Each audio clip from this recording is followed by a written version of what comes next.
है guys, welcome back to our YouTube channel. तो आज के इस वीडियो में हम बात करने वाले हैं पुडुचेरी यूनिवर्सिटी का अपना पार्ट 4 के बारे में, जिसमें हम बात करेंगे क्वेश्चन नंबर 61 से लेकर के 80 तक। ओके, तो अगर चैनल पर नए तो चैनल को सब्सक्राइब कर लेना एंड बेल आइकन को प्रेस कर लेना, ताकि मैं जब भी कोई नई वीडियो डालूँ तो उसकी नोटिफिकेशन आपको सबसे पहले मिल जाए। तो चलिए आज की वीडियो को हम शुरू करते हैं।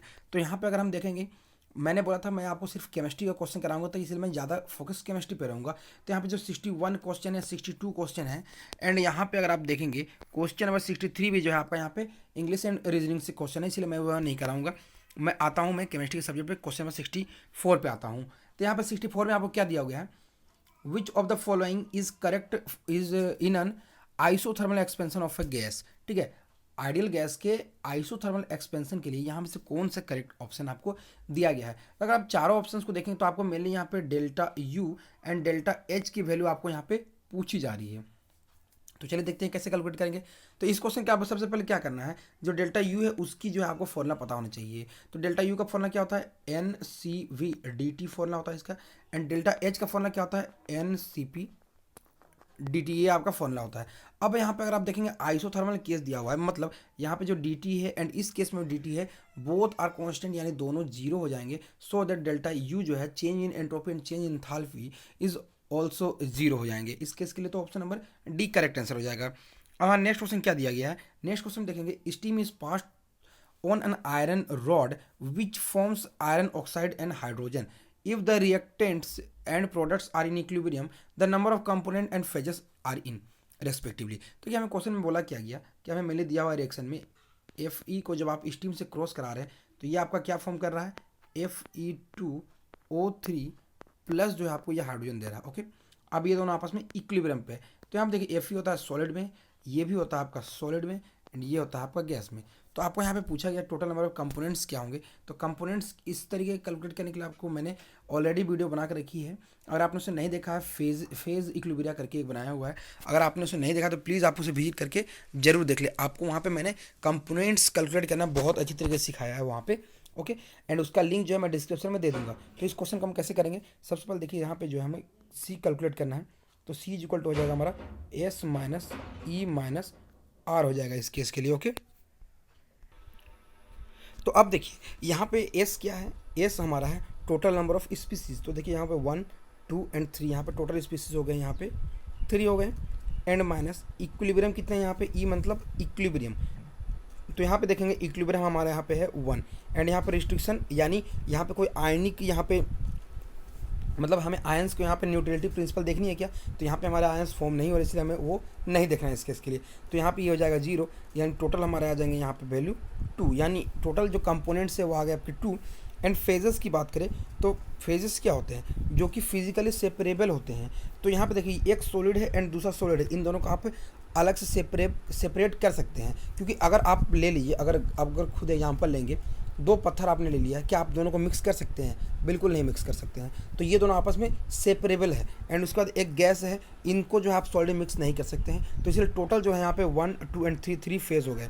तो मेरे अकॉर्डिंग यहाँ पे कंपोनेंट जो 2 आ रहे हैं एंड फेजेस यहाँ पे 3 आ रहे हैं। तो यहाँ पे अगर आप ऑप्शंस में देखेंगे तो ऑप्शन बी एंड डी में देखेंगे, यहाँ पे फेजेस 3 तो हैं, लेकिन कंपोनेंट जो यहाँ पे ऑप्शन यहाँ पे भी 3 एंड यहाँ पे भी 4 है।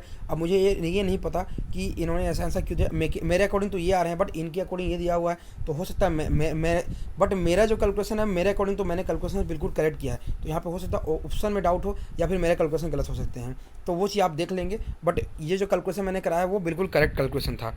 अब हम लेते हैं अपने नेक्स्ट क्वेश्चन को। नेक्स्ट क्वेश्चन क्या दिया गया है, which of the following iron complex is involved in electron transfer in plant and bacteria। मतलब electron transfer plant and bacteria में कौन कराता है। तो देखिए यहाँ पे जो कराता है वो होता है आपका फेरेडॉक्सिन्स, जो आपने बायो इनऑर्गेनिक केमिस्ट्री में जरूर पढ़ा होगा। ओके, नेक्स्ट क्वेश्चन क्या दिया हुआ है हमें, minus I effect is largest for. जो माइनस आई इफेक्ट है वो आपका किसके लिए यहाँ पे लार्जेस्ट है। ठीक है, तो इस क्वेश्चन करने के लिए जो है आपको इंडक्टिव इफेक्ट जो है माइनस आई इफेक्ट जो आपको पता होना चाहिए। तो इसके लिए क्या होता है, देखिए माइनस आई इफेक्ट ज़्यादा शो कौन करता है, जिसकी इलेक्ट्रोनेगेटिविटी ज़्यादा होती है। अगर इन चारों ऑप्शंस में ही देखेंगे तो यहाँ पे अगर इलेक्ट्रोनेगेटिविटी का ऑर्डर देखेंगे तो यहाँ पे फ्लोरीन सबसे ज़्यादा, देन यहाँ पे आपका हो जाएगा क्लोरीन, देन आपका हो जाएगा ब्रोमीन, देन हो जाएगा आपका यहाँ पे आयोडीन। तो इस केस में आप बोल सकते हैं कि जो फ्लोरीन होगी उसकी माइनस आई इफेक्ट सबसे ज़्यादा होगी। सो दैट हमारा जो करेक्ट आंसर हो जाएगा आपका ऑप्शन नंबर यहाँ पे बी होने वाला है। अब हम लेते हैं अपने नेक्स्ट क्वेश्चन को। नेक्स्ट क्वेश्चन क्या बोला गया है, the entropy of the system increases in order. तो सबसे पहले जान लीजिए कि एंट्रोपी होता क्या है। एंट्रोपी होता है आपका रैंडमनेस। क्या होता है? रैंडमनेस। ओके, एंट्रोपी होता है आपका रैंडमनेस, यानी कोई भी मॉलिक्यूल, कोई भी स्पीसीज जितना ज़्यादा रैंडम है उसकी एंट्रोपी उतना ही ज़्यादा होगी।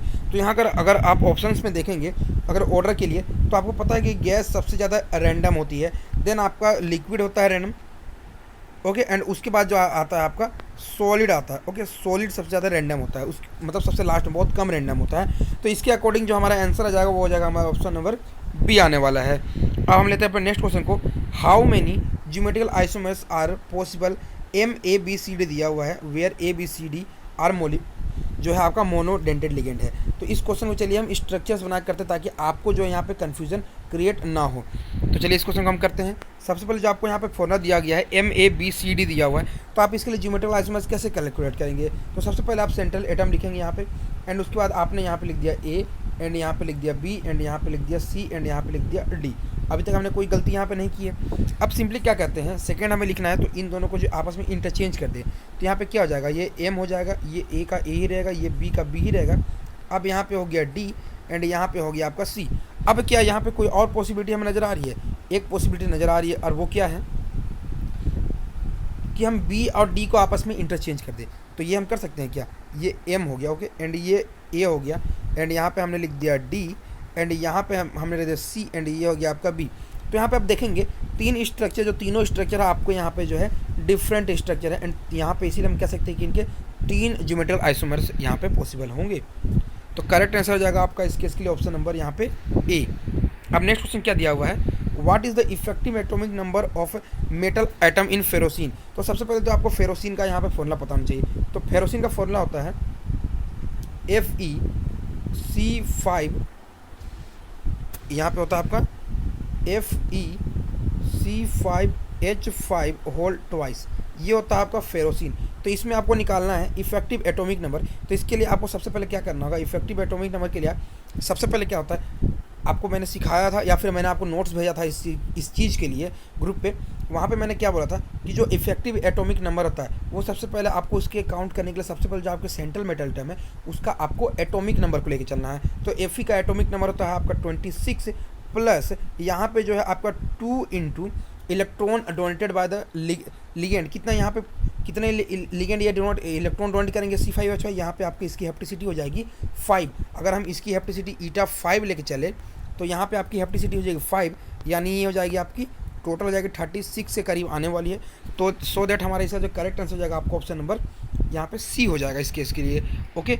एंड नेक्स्ट क्वेश्चन क्या दिया हुआ है, adsorbate of a substance, adsorbate is that substance. Adsorbate क्या होता है, आपने एडजॉर्शन में पढ़ा होगा कि अगर एक सरफेस इस तरीके से दिया हुआ है, एंड इस सरफेस पे अगर आपका यहाँ पे किसी तरीके का यहाँ पे सब्सटेंस आके आपका अटैच हो जाता है, तो इस प्रोसेस को हम बोलते हैं एडजॉर्प्शन। एंड जिस सरफेस पे आपका यहाँ पे इस तरीके का फिनोमिना होता है उसको हम लोग बोलते हैं एडजॉर्बेंट, एंड जो यहाँ पे आके अटैच होता है उसको बोलते हैं हम क्या बोलते हैं, एडजॉर्बेट। तो हमें यही इसी एडजॉर्बेट के बारे में पूछा गया है। तो एडजॉर्बेट हमारा क्या हो जाएगा, विच कॉन्सेंट्रेट ऑन द सरफेस, जो आपका सरफेस में आके कंसनट्रेट हो जाता है उसे हम बोलते हैं एडजॉर्बेट, ओके। अब हमारा नेक्स्ट क्वेश्चन क्या दिया हुआ है, the number of photons that pass through a unit area in a unit time is called. देखिए जो नंबर ऑफ फोटोन्स एक यूनिट एरिया पे एक यूनिट टाइम पे जब क्रॉस करते हैं उसे बोलते हैं एम्पलीट्यूड ऑफ लाइट। क्या बोलते हैं, एम्पलीट्यूड ऑफ लाइट बोलते हैं। नेक्स्ट क्वेश्चन क्या दिया हुआ है, what is the hybridization of carbon atom in carbocation of the type. Carbocation का जो हाइब्रिडेशन वो क्या होता है, देखिए कार्बोकेटायन क्या होता है, ये इस तरीके का आपका हो गया, एंड यहाँ पे पॉजिटिव हो गया, ओके। तो यहाँ पे आप देखेंगे यहाँ पे 3 बॉन्ड पेयर है, एंड इसका हाइब्रिडेशन हो जाता है आपका sp2, बिकॉज यहाँ पे नो लोन पेयर्स हैं। तो करेक्ट आंसर जाएगा आपका option number B. Next question क्या दिया हुआ है, द शेप ऑफ XeOF4 का आपको यहाँ पे शेप पूछा गया है। तो इस क्वेश्चन में देखिए कैसे करेंगे, जो शेप होता है XeOF4 का कुछ इस तरीके का होता है, Xe हो गया, ये F हो गया, ये F हो गया, एंड ये F हो गया, एंड ये F हो गया, एंड यहाँ पे डबल बॉन्ड O। तो इस तरीके से आप बोल सकते हैं ये जो स्ट्रक्चर है, ये जो आपका स्ट्रक्चर होता है ये होता है आपका स्क्वायर पैरामिडल। क्या होता है, स्क्वायर पैरामिडल आपका इसका शेप जो होता है, इसका शेप होता है स्क्वायर पैरामिडल। तो करेक्ट आंसर जाएगा आपका ऑप्शन नंबर यहाँ पे हो जाएगा D. Okay, option number D आपका करेक्ट आंसर होने वाला है। अब नेक्स्ट क्वेश्चन क्या दिया हुआ है, ये क्वेश्चन रीजनिंग का था इसलिए उसे हम नहीं करेंगे। नेक्स्ट क्वेश्चन क्या दिया हुआ है, which of the following molecules is optically active. हमें पूछा गया यहाँ पे ऑप्टिकली एक्टिव कौन सा है। तो सबसे पहले चारों ऑप्शन को हम देखते हैं। पहला ऑप्शन हमें यहाँ पे दिया हुआ है कुछ इस तरीके से, तो इसे आप कुछ इस तरीके से लिख सकते हैं। सबसे पहले हमें इसमें जो है POS फाइंड करना है, तो यहाँ पे कुछ इस तरीके का हो जाएगा, एंड यहाँ पे जो है आपका OH हो जाएगा, एंड यहाँ पे जो है आपका यहाँ पे मिथाइल ग्रुप हो जाएगा। अगर देखिए इस क्वेश्चन में अगर आप इस तरीके से प्लेन यहाँ पे क्रॉस करते हैं तो देखिए यहाँ पे एक POS आ जाएगा। जस्ट लाइक अगर आप एग्जांपल लेके चलेंगे कि जो आपकी बेंजीन रिंग है आपकी एक प्लेन में है, एंड ये जो OH है ऊपर है एंड ये आपका नीचे है, तो यहाँ पे देखिए इस तरीके से जो आप इसे कट कर सकते हैं। किस तरीके से, इस तरीके से जो आप इसे कट कर सकते हैं, इस तरीके इस प्लेन से। देखिए ये ग्रुप जो आपकी इधर आधा डिवाइड एंड इधर आधा डिवाइड, ये हो जाएगा आपका बेंजीन रिंग, यानी यहाँ पे POS है। बट इस सिस्टम की अगर बात करिए ये आपका एलियन सिस्टम है एंड ये बहुत यूनिक सिस्टम है। यहाँ पे देखिए क्या होता है कि जब इवन नंबर ऑफ आपके डबल बॉन्ड प्रेजेंट होते हैं, तो देखिए सबसे पहले यहाँ पे देखिए जब सिंगल यहाँ पे बॉन्ड प्रेजेंट है तो आपके सारे जो है आपके इस तरीके से प्लेन में होते हैं अल्कीन में। बट जैसे ही आप दो डबल बॉन्ड लगा देते हैं कुछ इस तरीके से, तो यहाँ पे देखिए क्या होता है, एक यहाँ पे बहुत अजीब चीज़ होती है क्या कि देखिए ये तो एक तो है जो यहाँ पे आपका इस तरीके से जो है प्लेन में, तो आपका यहाँ पे दो हाइड्रोजन एंड यहाँ पे जो मिथाइल आपके हो जाएंगे, यहाँ पे हाइड्रोजन एंड ये आपके मिथाइल तो प्लेन में हो जाएंगे। बट दूसरे केस में दूसरे कार्बन पे क्या होंगे, जो आपके यहाँ पे हाइड्रोजन है ये तो या तो अपवर्ड प्लेन हो जाएंगे एंड ये मिथाइल जो है आपका यहाँ पे डाउनवर्ड प्लेन में आ जाएगा।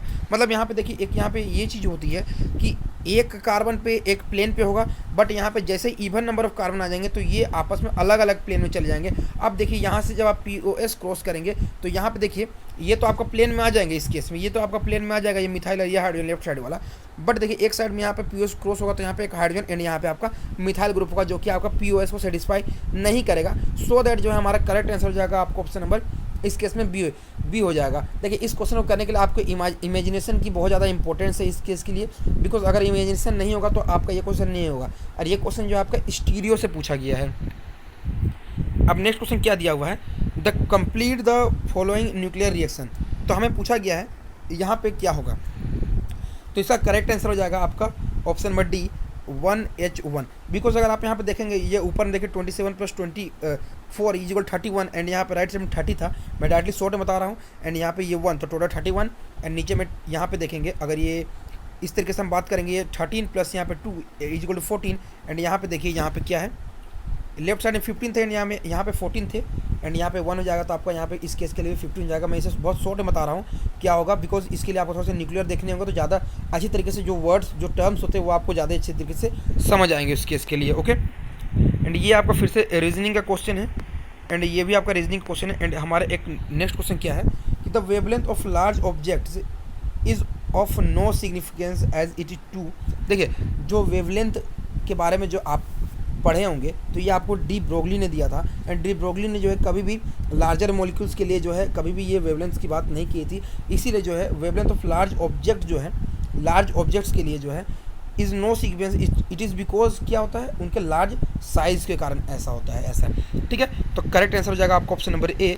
तो उम्मीद है आपको सॉल्यूशंस अच्छे लगे होंगे। अगर अच्छे लगे तो प्लीज़ वीडियो को लाइक करना, चैनल को सब्सक्राइब करना। मिलते हैं नेक्स्ट वीडियो में, तब तक के लिए धन्यवाद।